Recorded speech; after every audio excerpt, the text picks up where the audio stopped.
Hi, നമസ്കാരം. കേരളത്തിലെ ഇടതുപക്ഷ സർക്കാർ ഓരോ പദ്ധതികളും പൂർത്തീകരിക്കാതെ അതിൻ്റെ ഉദ്ഘാടനത്തിൻ്റെ മേനി അടിക്കുന്ന ഒരു സ്വഭാവം നമ്മളിപ്പോൾ ഈ അടുത്ത കാലത്തൊക്കെ കാണുന്നു. കാരണം ഉദ്ഘാടനം കഴിക്കുക എന്നുള്ളതാണ്. ഉദ്ഘാടനത്തിൻ്റെ പേരിൽ മേനി അടിക്കുക, അത് തന്നെയാണ് സഖാക്കൾ, സൈബർ സഖാക്കളായാലും മറ്റ് സഖാക്കൾ അണികളായാലും ഉദ്ഘാടനം എന്ന് കേൾക്കുമ്പോൾ അവർക്കും വല്ലാത്തൊരു പുളകാണ് മനസ്സിന്. അതിൻ്റെ എണ്ണം വെച്ചിട്ടാണ് പിന്നെ അവർ സോഷ്യൽ മീഡിയയിലേക്ക് വരും. പക്ഷേ അത്തരം പദ്ധതികളായാലും, അത് പാലമായാലും ഹോസ്പിറ്റലായാലും മറ്റ് കെട്ടിട സമുച്ചയങ്ങളായാലും എന്ത് മേഖലകളായാലും എല്ലാം ഉദ്ഘാടനം ചെയ്യുന്നുണ്ടെങ്കിലും അതിൻ്റെ പിന്നാമ്പുറം എന്താണ് എന്നുള്ളത് ഒരു സഖാക്കളും അന്വേഷിക്കാറില്ല. അതുതന്നെയാണ് വയനാട് ടൗൺഷിപ്പുമായി ബന്ധപ്പെട്ട് താക്കോല് കൊടുത്ത്, പക്ഷേ ഇന്നും അവിടെ ആ വീട്ടിൽ കയറി കൂടാൻ ആ താക്കോൽ കൊടുത്ത ആളുകൾക്ക് ഇപ്പോഴും കഴിഞ്ഞിട്ടില്ല. ഇനി എന്ന് കഴിയും എന്നതിനെക്കുറിച്ച് ഏതെങ്കിലും സഖായിനോട് ചോദിച്ചാൽ അവർക്കൊന്നും ഉത്തരം ഉണ്ടാവില്ല. കാരണം അത് എപ്പോഴെങ്കിലും ഞങ്ങൾ ചാവി കൊടുത്തല്ല, ഞങ്ങൾ ഉദ്ഘാടനം കഴിച്ചല്ല, അത് മതി, അവർക്ക് അത് മതി. ആ പദ്ധതി പ്രാവർത്തികമാണോ അല്ലെങ്കിൽ ജനങ്ങൾക്ക് കൊടുത്ത പദ്ധതികളാണെങ്കിലും അതിൻ്റെ ഉദ്ഘാടനം കഴിച്ചാലും ആ ജനങ്ങൾക്ക് ഉപകാരപ്രദമായ ഒന്നാണോ എന്നുള്ളതിനെക്കുറിച്ചൊന്നും സഖാക്കൾ യാതൊരു ചിന്തയുമില്ല. ഉദ്ഘാടനം അത് മതി.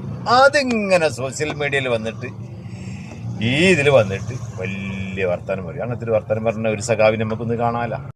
കേരളത്തിൽ വികസന പ്രവർത്തനങ്ങളുടെ ഉദ്ഘാടന ചടങ്ങുകളുടെ പെരുമഴയാണ് നടന്നുകൊണ്ടിരിക്കുന്നത്. ഇത് കണ്ടിട്ട് ചില ആൾക്കാർക്ക് കുരുപൊട്ടുന്നുണ്ട്. എത്ര പദ്ധതികളാണ് ഉദ്ഘാടനം ചെയ്യുന്നത്. ഇത് കണ്ടിട്ട് ചങ്കെടുപ്പ് കൂടുന്നുണ്ട്.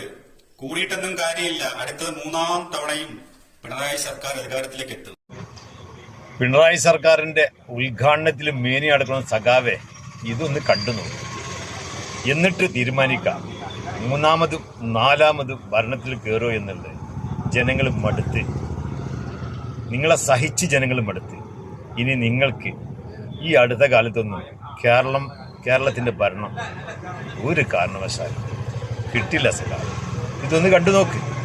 തിരഞ്ഞെടുപ്പിനോടനുബന്ധിച്ച് തിരക്കിട്ട ഉദ്ഘാടന മാമാങ്കമാണ് നാട്ടിലുടനീളം നടക്കുന്നത്. തിരഞ്ഞെടുപ്പ് പ്രഖ്യാപനം വരുന്നതിന് മുൻപ് പൂർത്തിയായതും പൂർത്തിയാകാത്തതുമായ പദ്ധതികളെല്ലാം നാടിന് സമർപ്പിക്കുകയാണെന്നറിയാലോ. ഇത്തരത്തിൽ ഉദ്ഘാടനം ചെയ്ത തിരുവനന്തപുരം റീജിയണൽ ക്യാൻസർ സെന്ററിന്റെ പുതിയ കെട്ടിടത്തിന്റെ അവസ്ഥ അതെന്താണെന്ന് നമുക്കൊന്ന് നോക്കിയേ പറ്റൂ.